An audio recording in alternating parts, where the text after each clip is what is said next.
വീണ്ടും വാർത്തയിലേക്ക് നമ്മൾ ഇനി ശബരിമല വിശേഷങ്ങളിലേക്ക് പോവുകയാണ്. ശബരിമലയിൽ ഭക്തജന തിരക്ക് തുടരുകയാണ്. ഇന്നലെയും 80,000 കടന്നു ഭക്തരുടെ എണ്ണം സന്നിധാനത്തെത്തിയ ഇപ്പോൾ ജി ശ്രീജിത്ത് സന്നിധാനത്ത് നിന്നും ചേരുകയാണ്.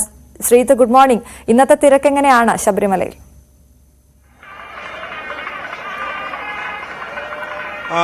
അശ്വതി, രാവിലെ തിരക്ക് തുടരുന്നു എന്ന് തന്നെ പറയാം. എല്ലാ ദിവസവും രാവിലെ ഈ ഒരു സമയത്ത് നല്ല തിരക്കാണ് അനുഭവപ്പെടാറുള്ളത്.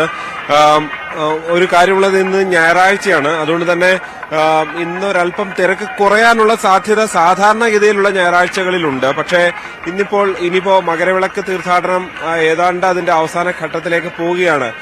11-ന് എരുമേലി പേട്ടതുള്ളലും 12-ന് തിരുവാഭരണ ഘോഷയാത്രയും ഒക്കെ പുറപ്പെടുകയാണ്.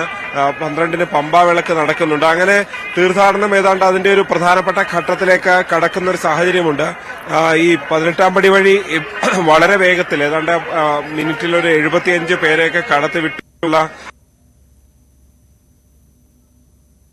ഇതാണ് ശബരിമലയിൽ തിരക്ക് ഇന്നും തുടരുകയാണ്. ജി ശ്രീജിത്താണ് സന്നിധാനത്ത് നിന്നും വിവരങ്ങൾ നൽകിയത്.